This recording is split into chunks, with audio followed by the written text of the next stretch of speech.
Assalamualaikum Medan. Selamat sore Medan gitu. Iya, Assalamualaikum Medan ya. Assalamualaikum Tribuners gitu. Oh iya, kalau gitu nggak apa-apa, udah biasa. Iya, kayak cerah kali kita di situ ya kan hari betul ini. itu. Kayaknya Kayaknya selama ini operatornya itu sensi sama kita. iya, digelap-gelapi di bulan Iya sengaja, ya kan. Ini sini kita glowing. Kayaknya udah dinaikkan 100 ini pakai beauty plus. Mungkin. Kalau yang biasa pakai yang Terus yang minus. tadi pembukaannya kayak lebih panjang ya kan. Iya.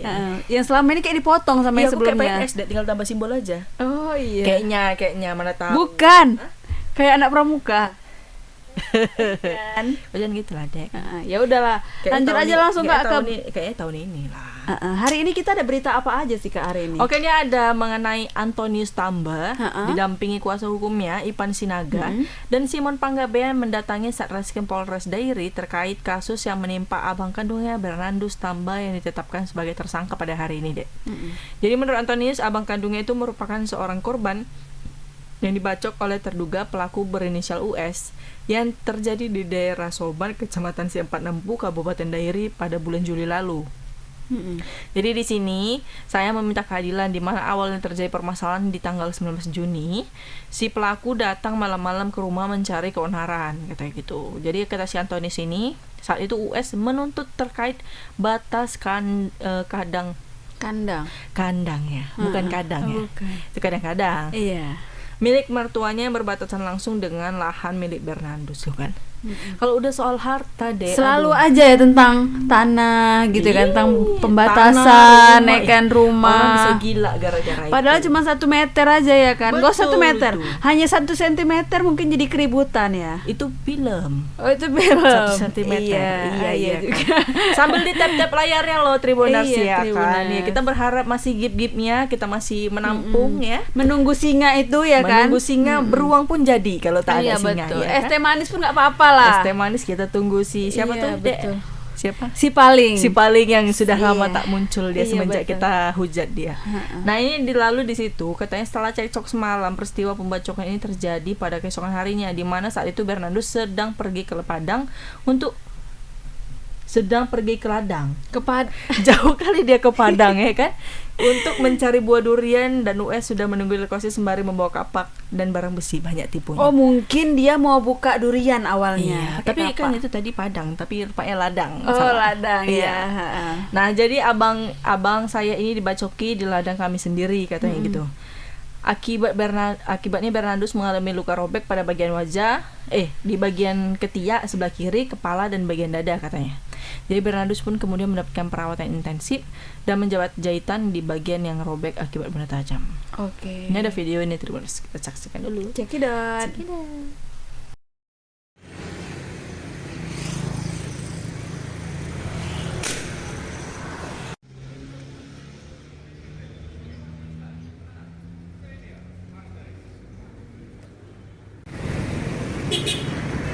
Oke.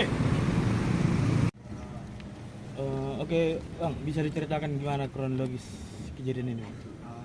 Di sini saya untuk mau minta keadilan yang dimana awal terjadinya permasalahan di tanggal 19 Juni 2023 si pelaku datang ke rumah malam-malam mencari keonaran yang dimana dia di situ menuntut batas ladang yang dimana ladang itu bukan miliknya sendiri melainkan milik mertuanya dan di situ habis beranjak dari situ dia besoknya tanggal 20 Juni 2023 abang saya lagi cari durian ke ladang yang dimana menurut keterangan abang saya yang korban ini yang korban kena bacok dia udah standby di situ dengan 1 bilah kapak dan 1 bilah besi yang dimana abang saya ini dibacokin di ladang kami sendiri. Sepengetahuan abang, Bang, ini kan kasusnya saling melapor ya. Iya bang. Jadi kok bisa abang itu jadi tersangka? Itu gimana itu, Bang, awalnya? Nah, di sini ada saling lapor yang dimana laporan dia diduga melakukan penganiayaan secara bersama-sama dan di situ saya rasa kami tidak melakukan hal itu dan sekarang posisi abang saya sedang jadi tersangka yang dimana abang saya ini yang sudah dibacokin pakai kapak dan 1 bilah besi yang dimana abang saya ini sudah tersangka dan ditahan, dan abang saya ini posisinya sedang berobat jalan. Siapa yang melihat kejadian ini? Yang kejadian malam itu ada di situ orang kampung. Yang kejadian yang tanggal 20 itu yang dibacokin. Nah itu dia tentang tadi pria dibacokin ya Kak ya. Kita bisa langsung aja ke reporternya, ada Bang Alfi. Iya. Halo, selamat sore. Bang Alfi. Halo pengantin baru. Bang, nggak ada suaranya bang.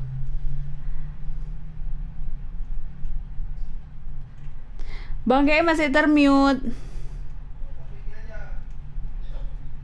Halo. Oh, coba dicopot headsetnya bang. Iya. Kita dengar. Oke Kak. Oke. Udah. Langsung jelaskan Kak. Oke. Bang, mengenai kejadian Antonius Tamba ini kan bang, itu mengenai katanya korbannya itu sekarang sudah ditetapkan jadi tersangka, benar nggak sih bang? Bang Alfi, kok bisa bang kejadiannya? Silakan laporannya bang. Ya, itu awalnya kejadiannya itu bulan Juni bulan Juni 2023 sekitar tanggal 19. Itu di mana si Bernardus itu sempat berselisih paham dengan si pelaku berinisial US gitu Kak, dan memang terkait batas lahan tanah, batas ladang itu tadi Kak, batas ladang, dan juga karena tidak senang batas ladangnya mungkin dimasuki oleh si Bernardus, makanya si US ini kemudian melakukan penganiayaan gitu Kak, melakukan penganiayaan kepada si Bernardus sehingga mengalami luka di bagian tubuhnya, terutama di bagian kepala, di bagian badan, khususnya di bagian ketiak gitu Kak ya.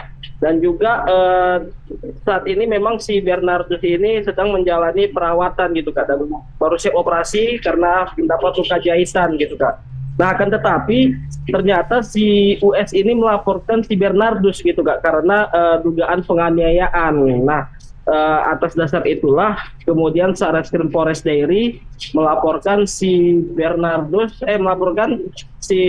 tadi untuk dijadikan tersangka Kak, begitu Kak. Nah, makanya pihak dari adik si Bernardus yaitu Antonius tadi mendatangi Satreskrim Polres Dairi untuk menanyakan laporan balik ini antara Bernardus dan US ini saling lapor Kak, begitu Kak.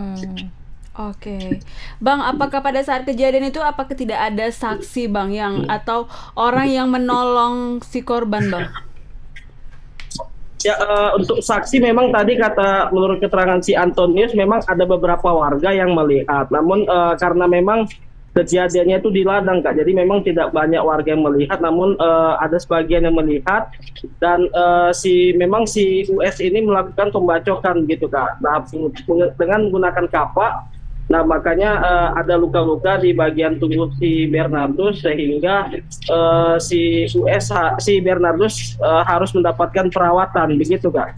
Oke, berarti pada kenyataannya US ini nggak ada mendapatkan sama sekali mungkin luka ataupun apa sama sekali Bang, atau gimana? Untuk si US sendiri memang untuk saat ini saya belum bertemu langsung ya dengan beliau, dan saat ini memang sedang mencari untuk keberadaan si US ini untuk meminta keterangannya Kak. Dan memang menurut si Antonius memang mereka tidak ada melakukan penganiayaan begitu Kak.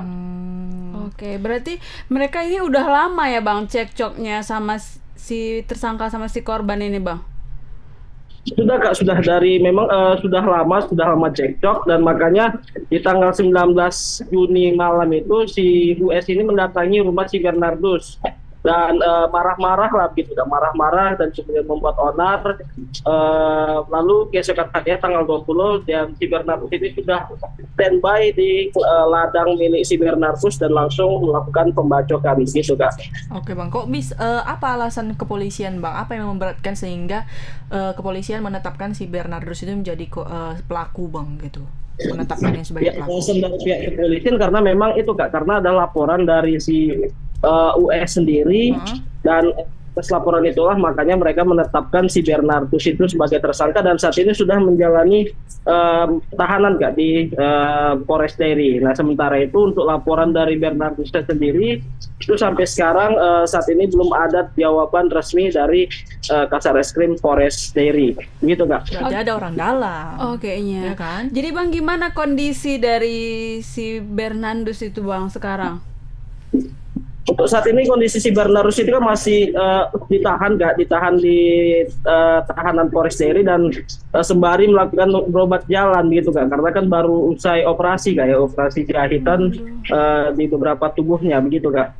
Oke, pada saat kejadian ini Bang, adakah alat bukti yang mungkin bisa menguatkan si Bernardus ini bahwa memang si US inilah melakukannya Bang? Terkait barang bukti ada Kak, barang bukti itu berupa kapak dan juga batang besi Kak yang digunakan US untuk membacok si Bernardus begitu Kak. Oke Bang, jadi apa tanggapan dari pihak kepolisian Bang setelah adanya viralnya ini ya Bang, apa namanya sih? Video ya. tersebut Bang.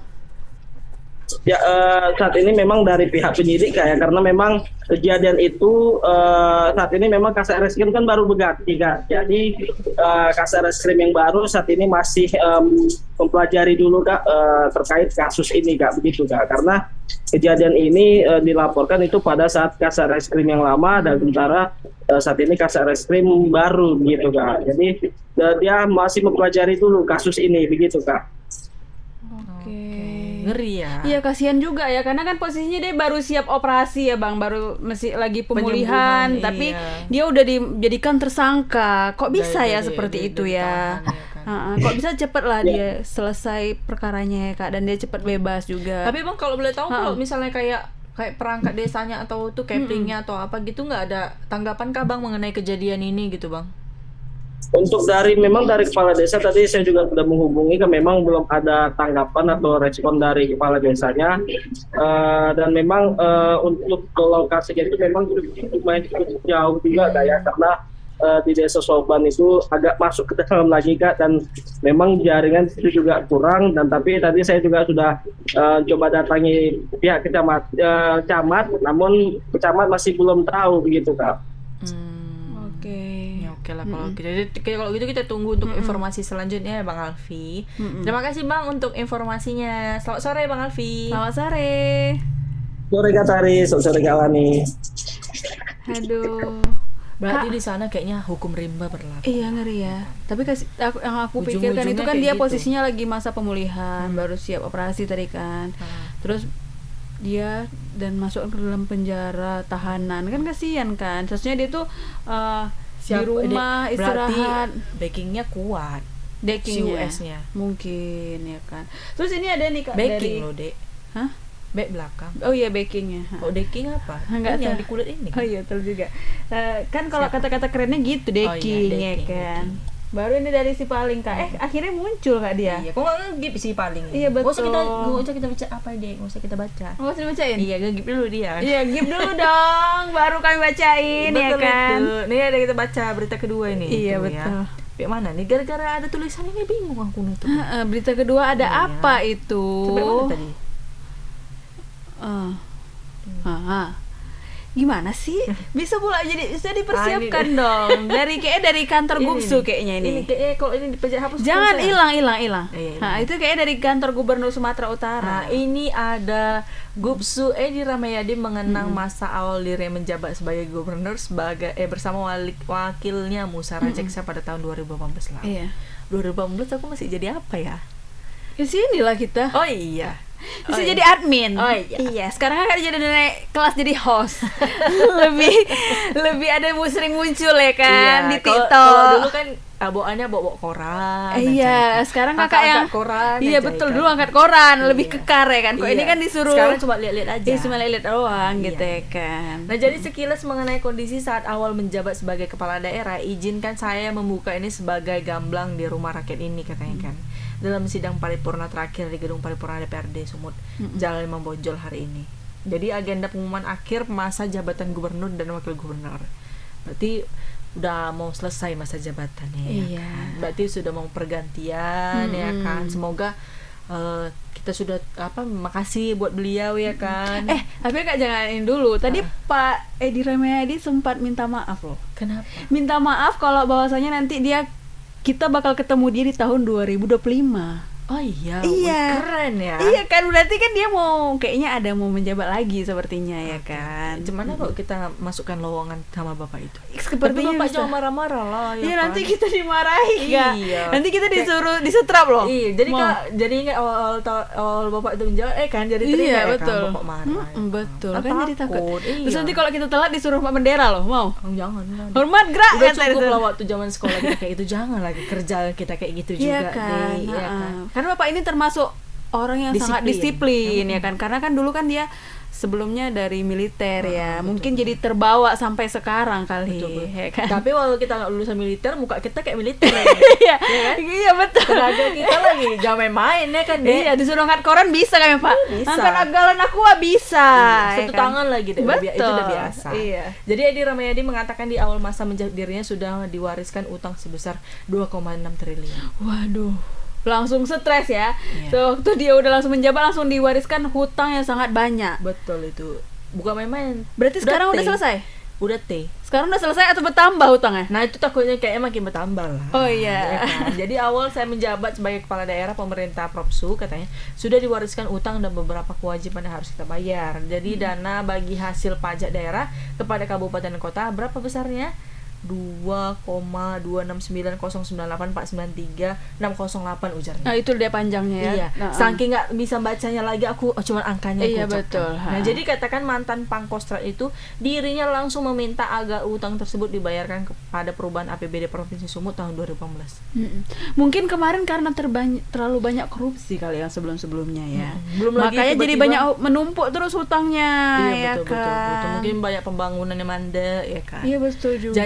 Janji manis itu betul. Ya kan, habis itu terus rupanya makin banyak, nggak tahu lah aku maunya ada ininya juga ya kan, perbandingan 2018 awal sama nanti udah iya masuk, kan, lucunya ya kan? ada juga ininya ya kan, apa sih namanya itu flowchart ya kan, jadi kita bisa melihat oh ini perbandingannya gini-gini gitu ya iya, kan. Iya, jadi kan agak-agak bisa ngomong kita ya kan, iya betul, by data. Iya ya kalau kan? ini mana data kalian kata bapak itu, iya, betul. Nanti disuruh setrap loh bapak itu, karena kan bos juga minta gitu, kita kan iya, gitu. seharusnya kita juga minta sama bos gitu.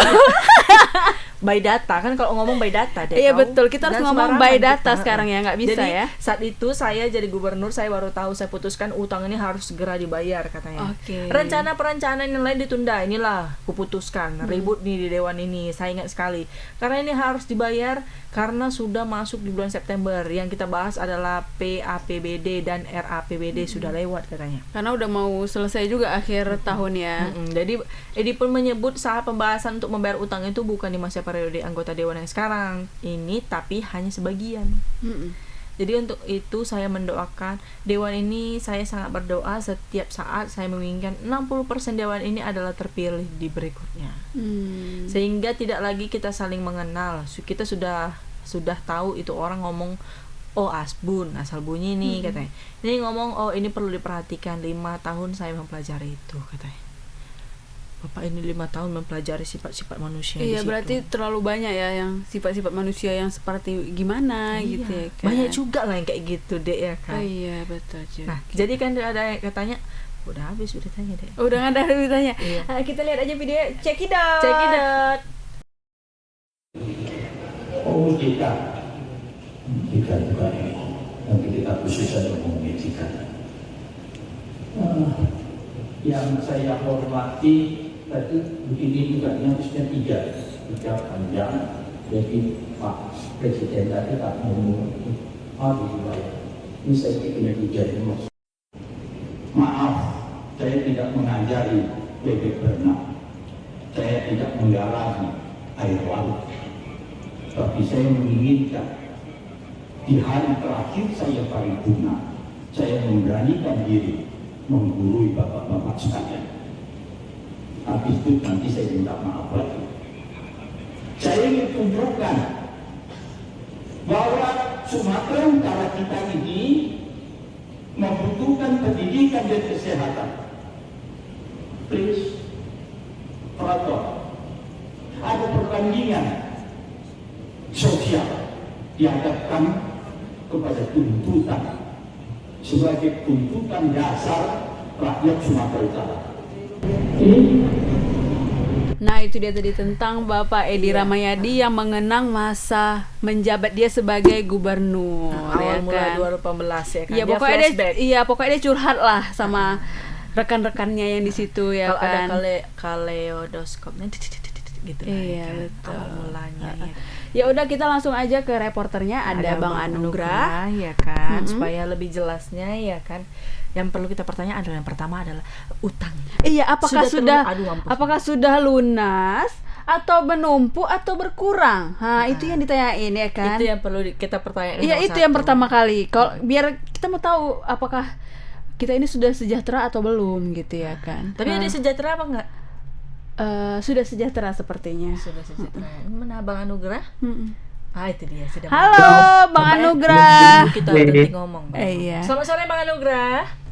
Selamat sore Kak Lani dan Kak Tari. Oke Bang, mengenai mungkin Pak Edi ini udah flashback ya kan 2018 mengingat dia awal menjabat. Nah, kira-kira Bang mengenai utangnya dulu lah Bang. 2,6 triliun ini apakah selama Bapak ini menjabat sudah terbayarkan berapa nih Bang? Laporan. Silakan Bang. Tadi itu kan disinggung mengenai utang sebelum beliau menjabat ya.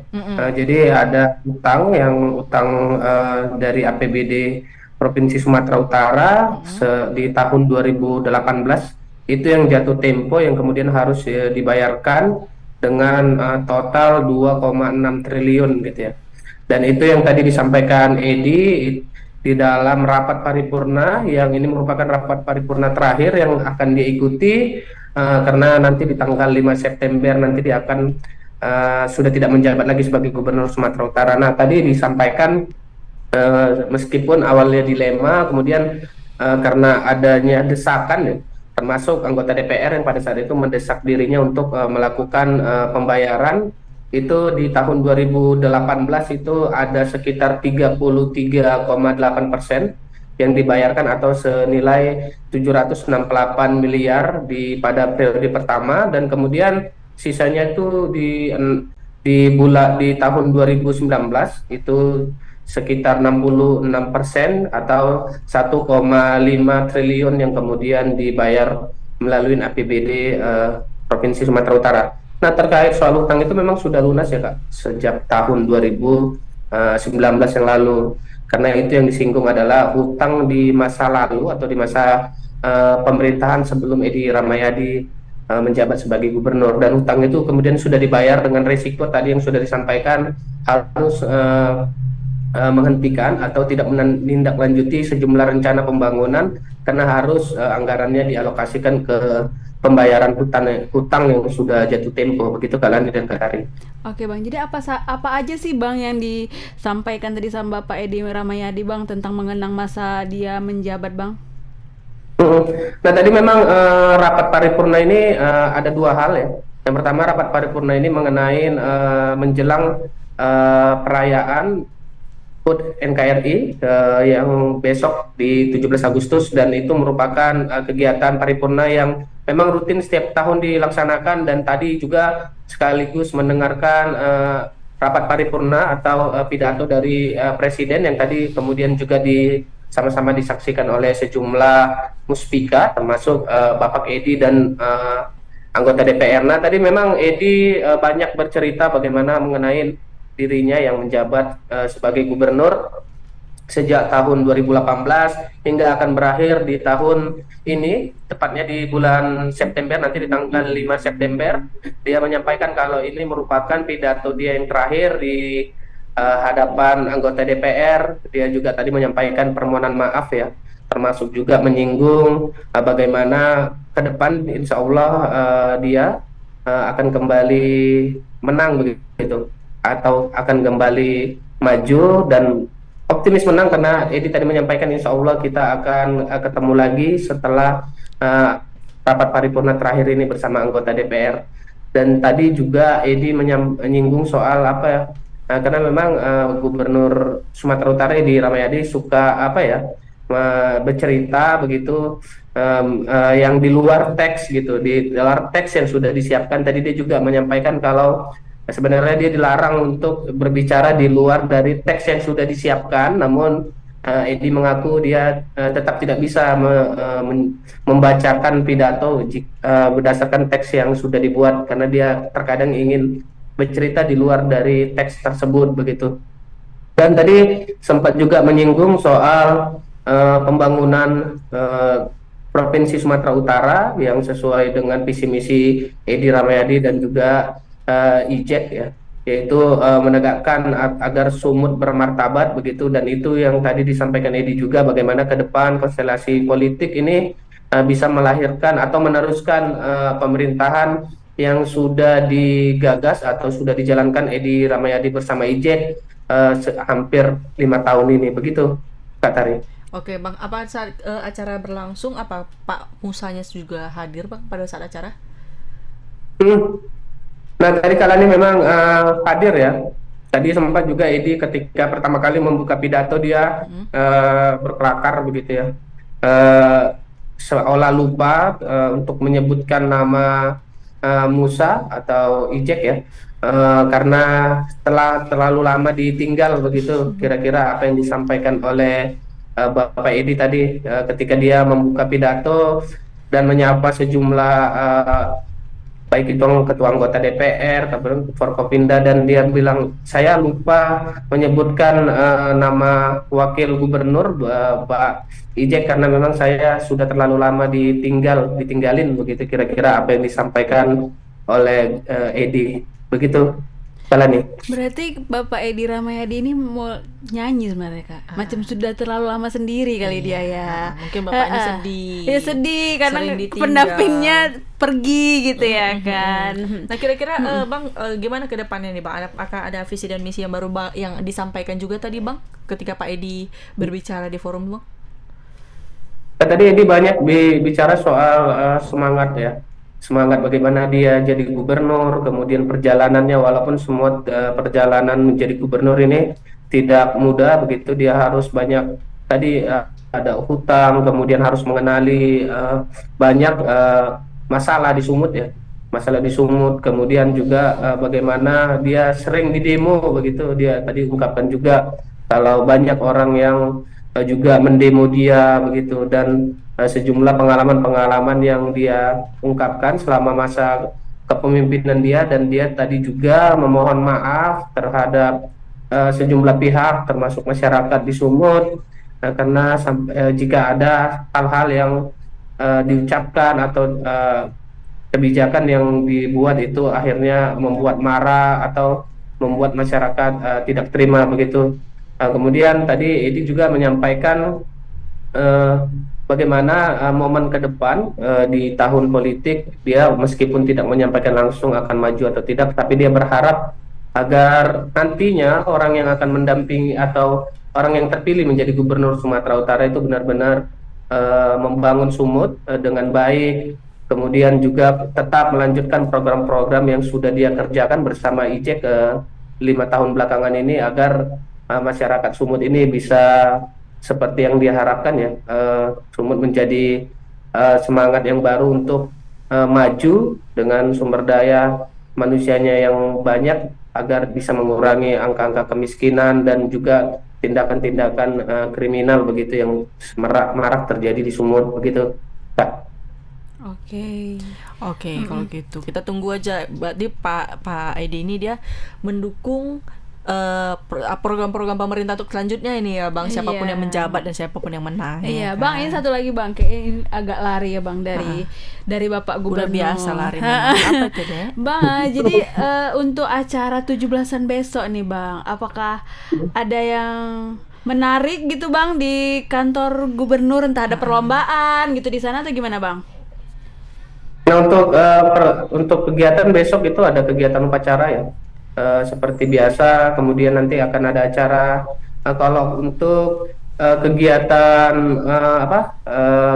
kegiatan perlombaan mungkin belum ada, saya dapat terima informasi itu, tapi ada kegiatan yang besok akan dilaksanakan itu adalah upacara bendera yang akan nanti langsung dengan sejumlah paskibraka dari Sumut ya, yang mereka merupakan anak-anak terbaik dari seluruh kota kabupaten yang ada di Sumut yang besok akan mengibarkan bendera pusaka di kantor Gubernur Sumatera Utara itu sejak pagi besok, dan besok juga ada kegiatan untuk memperingati bersama veteran dan sejumlah orang-orang yang dulu terlibat dalam perjuangan kemerdekaan. Begitu sih Kak Tari informasinya sampai sejauh ini, meskipun kalau di Medan sendiri banyak ya sejumlah kegiatan-kegiatan, event-event yang sekarang berlangsung, apalagi menjelang tahun politik ini.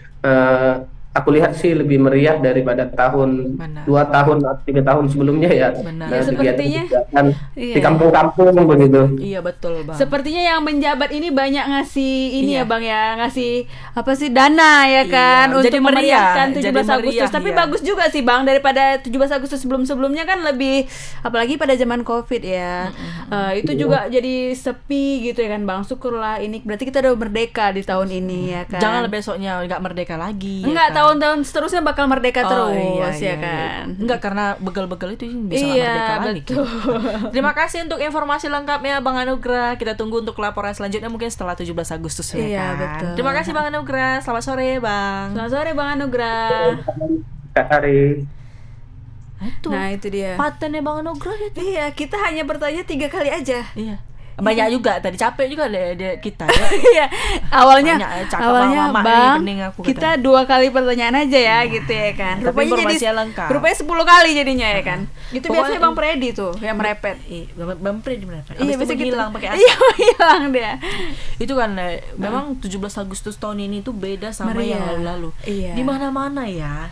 Kayaknya karena momennya pas. Momennya ya pas kan. ya. Kan banyak nih yang mau mencalonkan ya kan, caleg-caleg apa segala macam itu kan. Betul, kesempatan. Betul. Jadi banyak dana-dana mereka itu disalurkan untuk 17-an. Nanti kan habis itu foto mereka, spanduk mereka dipajang di situ dari ini gitu ya kan.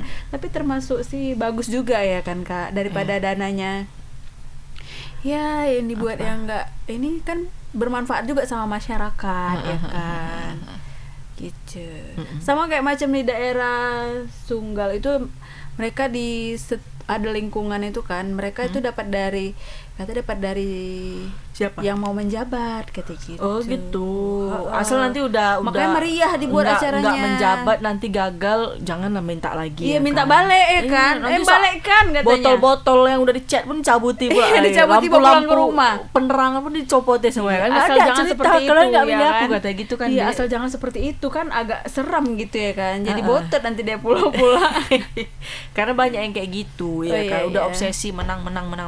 Jadi kita tunggu aja lah nanti ya kan, siapa nanti yang bakal dipilih ya kan, sama jadi pasti masyarakat sekarang itu udah cerdas, beda sama yang dulu-dulu lah ya. Tapi kan? mulut kita hari ini tajam kali ya, nyinyir gitu ya kan. Rasanya lapar, efek lapar. Oh, karena lapar ya. Iya, memang beda lah ya. 17 Agustus. Kalau yang dulu kan masih ada redup-redup ya kan. Kayak aduh, semenjak Covid ini ya iya kan, gak enak gitu. Yang dibahas Covid kayak terus kayak jadi bosan gitu yang mau dibahas itu. Tapi sekarang ya kan, Dek, semua anak sekolah aja belum mulai pawai ya kan. Besok aja aku bingung mau upacara di mana. Iya. Ada sekolah aku masukin aja upacara. Iya, aku upacara disitu, hormat gerak ya. Karena iya. kita udah terlalu rindu dengan upacara bendera ya terlalu kan. tua karena nggak pernah upacara. Betul. Jadi besok kayaknya kakak harus upacara di Tribun Medan. Nggak ada besok kan. Oh ya, nggak ada ya. Kalau apa kita paskibrakannya. Iya kan. Paskibrakanya. Iya. Asal jalannya nggak kanan-kanan kiri-kiri ya kan. Bertiga sama si Adi kita ya iya, kan. Dia yang megang bendera. Iya, enggak, dia yang kita gerek ke atas nanti ya kan. Pokoknya itulah ya kan kemeriahannya, pasti nanti besok banyak berita tentang kemeriahan 17 Agustus. Terus aku lihat juga ada di salah satu sosmed kan Kak, dia macam di daerah Tembung katanya. Jadi mereka membuat macam sampan gitu, dihias gitu kan. Yang lagi tenar di TikTok itu? Iya. Yang mendayungnya rame-rame? Mungkin seperti itu. Yang ada penarinya di depan? Nggak ngerti. Biasa ada itu. Apa sih namanya lombanya itu? Itu Moana kali nggak? Ada penari. Yang sambil itu loh, dayung-dayung itu. Yang ada penarinya. Biasa kalau aku kayak itu aku yang berdiri di depan itu. Oh iya. Tenggelam gini kok. Tapi kayaknya itu yang ditunggu-tunggu pasti sama anak-anak ya kan Kak? Iya. Karena anak-anak ini kan mau ikut lomba. Iya. Ada lomba apa sih? Iya. Sendok guli ya kan. Tapi sekarang balap udah karung. nggak kayak gitu-gitu lagi Jadi deh. lomba udah beda. Lombanya udah beda-beda, udah unik-unik semua. Zaman sekarang aku kan kayak gitu. Terus ngapain Iya. tepung itu loh ya kan. Sekarang udah tepung. nggak kayak gitu, udah banyak kali sekarang lomba-lomba yang Lebih kreatif ya. Iya.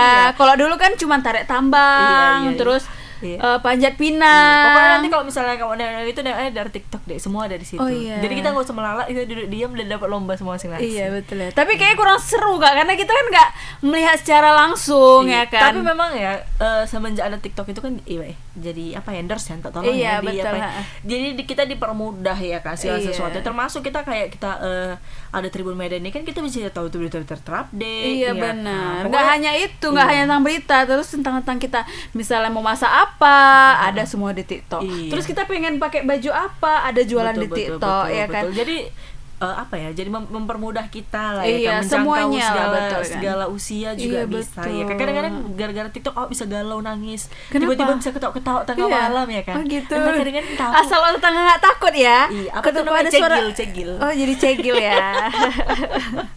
Oke, itulah berita pertama dan kedua ya. Ini karena kita salah baju, mestinya kita pakai merah putih hari ini. Iya, itulah aku bilang kenapa kita nggak pakai merah putih, karena kita ini mau merdeka gitu ya kan. Betul. Kenapa kita salah pakai baju? Mestinya tadi pakai merah putih. Gimana kalau kita ulang lagi besok? Janganlah besok. Oh kita jangan, lupa. berarti bukan kita ya? Iya, ini ada berita ketiga nih yang nggak kalah seru. Oke. Ya kan deh, setelah kelanjutan yang kemarin. Iya, yang terus-terusan sepertinya bakal panjang nih ya. Apa itu deh? Tentang apa? Tentang Silakan si Miss baca. Universe nih. Ah. Jadi Miss Universe Organization coret Indonesia jadi penyelenggara hingga batalkan kontes di Malaysia. Kasus dugaan pelecehan seksual terhadap finalis Miss Universe Indonesia tahun 2023 menjadi perhatian serius bagi Miss Universe Organization yang berbasis di AS itu. Sebelumnya Melissa Anggraini selaku kuasa hukum korban dugaan pelecehan seksual finalis Miss Universe Indonesia tahun 2023 menjelaskan jumlah korban dugaan pelecehan seksual dengan cara foto tanpa busana kini mencapai 30 orang. Oh. Pertama banyak berarti ya? Betul. Mungkin yang kemarin bungkam satu membicara, yang lain jadi ikut-ikutan Iya ya kan. benar. Meski begitu baru 7 orang yang memberikan kuasa kepada Melissa. Sebenarnya yang mengalami dugaan pelecehan seksual ada 30 orang. Tapi yang baru yang memberikan kuasa ada 7 orang. Berjalannya waktu ini terus bertambah, kata Melissa di Polda Metro Jaya. Dikutip tribunmedan.com dari kompas.com Minggu. Terus? Melissa menambahkan pihak korban juga telah berkoordinasi dengan Lembaga Perlindungan Saksi dan korban guna mengawalnya dalam kasus ini. Dari aku kayak gitu kayak si Diana ya kan, tahu ada? Si Diana. Oh iya, kayak adiknya ya. Iya. Saya diundang sama LPSK pada saat ulang tahun LPSK sebenarnya. Dalam momentum itu karena saya lagi menampingi perkara ini, saya akhirnya berkonsultasi. Kira-kira apa aja yang mungkin terjadi terhadap para korban ini, jelas Melissa. Kemungkinan buruk, apakah bully, apakah apa nih? Apa? Victim blaming, apakah laporan balik, ya kan? Jadi kami berbicara sifatnya general saja. Kalau diberikan perlindungan, kira-kira diberikan perlindungan dalam bentuk apa lanjutnya? Dalam waktu dekat, para korban yang bersangkutan juga akan dipanggil oleh penyidik guna mendalami kasus ini. Akan diupayakan sesegera mungkin. Tadi Kasubdit Renakta bilang dalam waktu singkat korban akan dibawa ke sini untuk diperiksa, tutur Melissa. Diketahui salah satu finalis telah melaporkan kasus dugaan pelecehan seksual ini dengan terlapor para oknum PT Capella Swastika Karya. PT Capella Swastika Karya adalah pemilik lisensi resmi kontes kecantikan Miss Universe Indonesia. Ini ada videonya kali ya. Ada videonya nggak, Dok? Saksikan dulu. Oke, check it out. Saudaraku, penyelenggaraan kontes kecantikan Miss Universe Indonesia menjadi sorotan akibat dugaan pelecehan yang menggegerkan. Bagaimana nasib pemenangnya, Fabienne Nicole? Kabar terbaru mengungkapkan bahwa Miss Universe Organization atau MUO telah mencabut lisensi Miss Universe Indonesia atau MUID dari Poppy Capella, pemegang lisensi sebelumnya. Namun MUO memastikan bahwa karir Fabienne Nicole, pemenang Miss Universe Indonesia 2023, akan tetap terjaga. Lalu, bagaimana situasi Fabienne Nicole sebagai pemenang Miss Universe Indonesia 2023? Meski lisensi MUID sudah dicabut dari perusahaan milik Poppy Capella, MUO secara resmi menyatakan bahwa mereka akan mengatur perjalanan Fabienne Nicole. Organisasi tersebut akan menyusun rencana khusus untuk Fabienne Nicole yang telah dinobatkan sebagai Miss Universe Indonesia tahun 2023. Sebagai peraih gelar di Indonesia, Fabienne Nicole direncanakan akan mewakili negaranya dalam kompetisi Miss Universe yang akan digelar di El Salvador pada akhir tahun ini. Sebagai informasi, dalam pengumuman resmi yang diunggah oleh media sosial, MUO mencabut lisensi Miss Universe Indonesia yang dipegang oleh Poppy Capella sebagai perusahaannya. Tindakan ini muncul sebagai respon atas dugaan tindakan pelecehan seksual yang dihubungkan dengan kontes kecantikan tersebut. Ini terjadi di tahun pertama kepemimpinan Poppy Capella setelah ia mengambil alih lisensi tersebut.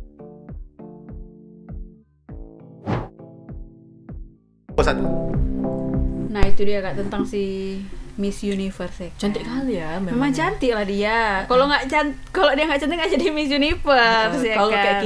kayak kita nggak mungkin lah menang lah. Iya, nggak mungkin ya kan, karena kita nggak Miss Universe ya kan. Kita Miss, pun nggak bisa jadi finalis juga. Kita Miss rumah tangga. Iya betul. Tapi luar biasa loh cantiknya kayak gitu. Iya, tapi kan. kalau sempat dicabut lisensinya, aduh, kasihan ya kan. Sayang kali. Apalagi dia udah menang tuh tadi ya.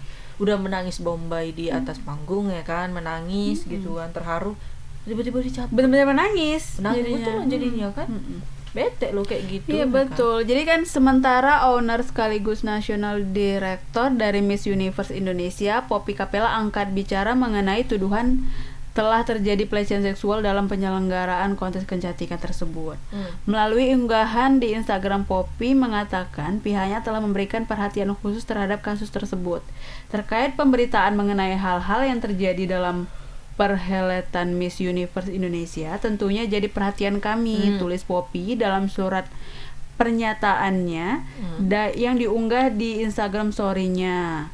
Poppy mengatakan pihaknya telah menyelidiki dugaan pelecehan seksual dalam penyelenggaraan Miss Universe Indonesia. Kami telah melakukan investigasi dan memeriksa hal-hal yang dituduhkan kepada kami. Kami akan segera mengambil sikap maupun tindakan yang diperlukan terkait permasalahan ini agar menjadi jelas dan terang kebenarannya, ungkap si Poppy ya kan.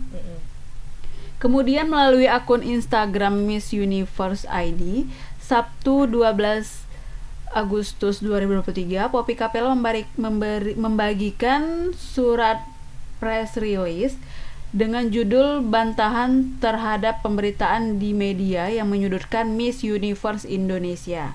Dalam unggahannya itu ada 8 poin yang disampaikan Poppy Capella, mulai dari bantahan dirinya terlibat dalam kasus pelecehan 30 finalis Miss Universe Indonesia hingga dirinya akan melaporkan balik dengan laporan berita bohong yang beredar. Menilik dari surat press release yang dibagikan di akun Instagram Miss Universe, Poppy Capella membantah dirinya ikut seret dalam kasus dugaan pelecehan terhadap 30 finalis. Berarti si Poppy ini nggak tahu menahu sepertinya ya Kak ya. Betul.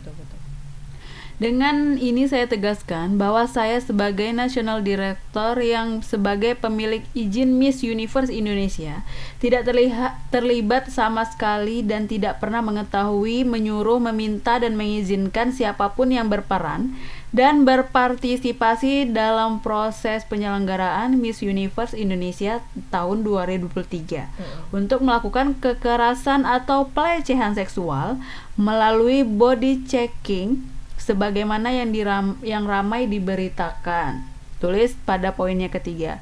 Kemudian pada poin keempat, Poppy Capella mengaku juga jika dirinya menyayangkan pemberitaan yang beredar dan telah menyudutkan pihaknya. Saya sangat menyesalkan pemberitaan yang berkembang dan sudah menimbulkan berbagai persepsi, menyesatkan dan menyimpulkan seolah-olah dugaan tindakan pidana yang dilaporkan adalah benar dan sudah terbukti. Padahal pihak kepolisian sendiri belum memulai melakukan pemeriksaan, tulisnya. Panjang juga ya poinnya. Betul itu. Pada poin kelima, Poppy Capella juga menyebutkan jika ada oknum yang ingin mengambil alih Miss Universe yang dimilikinya. Sangat jelas pemberitaan yang ada dibuat sedemikian rupa dan terstruktur dengan maksud menekan saya dan menciptakan image yang negatif tentang Miss Universe Indonesia. Saya telah mendapatkan bukti-bukti dan informasi bahwa ini memang sengaja dilakukan oleh pihak-pihak tertentu yang berkeinginan mengambil alih izin Miss Universe Indonesia yang saya miliki, tulisnya. Pada poin ke-6, Poppy Capella menyatakan jika pihaknya akan melaporkan balik dengan laporan dugaan tindak pidana menyiarkan berita bohong dan atau dugaan tindak pidana menyebarkan kabar yang tidak pasti dan atau dugaan tindak pidana pencemaran nama baik. Dalam keterangan itu juga Poppy Capella mengatakan jika pihaknya meminta untuk seluruh instansi terkait agar tidak terkecoh dengan pemberitaan yang sedang berkembang saat ini. Dirinya juga akan melakukan press conference secepatnya, katanya gitu. Jadi si Poppy ini sepertinya katanya dia berpikiran kalau ada yang ingin mengambil alih Miss Universe Indonesia yang dimilikinya, katanya. Berarti mungkin ini seperti fitnahan ya kan. Berarti sebenarnya ada dua kubu yang berbeda. Mungkin sepertinya gitu. Ya udahlah, inilah dia kan Kak. Semoga cepat selesai lah ya kan. Si tentang Miss Universe ini ya kan. Karena kasihan juga ya kan Kak. Karena banyak orang yang udah berbakat di situ ya kan. Terus apalagi yang udah menang ini kan dia kan bakal lanjut go internasional ya kan, jadinya nggak jadi kan, ditutup jadinya gitu. Gitu. Jadi kok lemes? Iya, memang gitulah ya kan. Apa tadi? Ya udah lagi udah megang handphone gitu. Iya, jadi nggak fokus ya. Ya udahlah Tribuners, kita tunggu pokoknya laporan selanjutnya mengenai Miss Universe ini. Iya benar. Ya, dan kita tunggu mungkin laporan-laporan dari para korban ya kan, mengenai mungkin yang merasa di apa namanya dilecehkan ya kan setelah kejadian ini. Oke, terima kasih Tribuners yang sudah nonton hari ini. Pokoknya jangan lupa saksikan Selamat Sore Medan setiap hari Senin sampai hari Jumat jam 5 sore. Dan pastinya jangan lupa lah tunggu berita besok terupdate mengenai 17 Agustusan ya kan. Iya, pasti benar, serunya dari reporter-reporter kita. Jadi saya Lani, saya Tari, dan kru yang bertugas pamit undur diri. Mohon maaf kalau ada salah-salah kata Tribuners. Assalamualaikum, selamat sore Medan.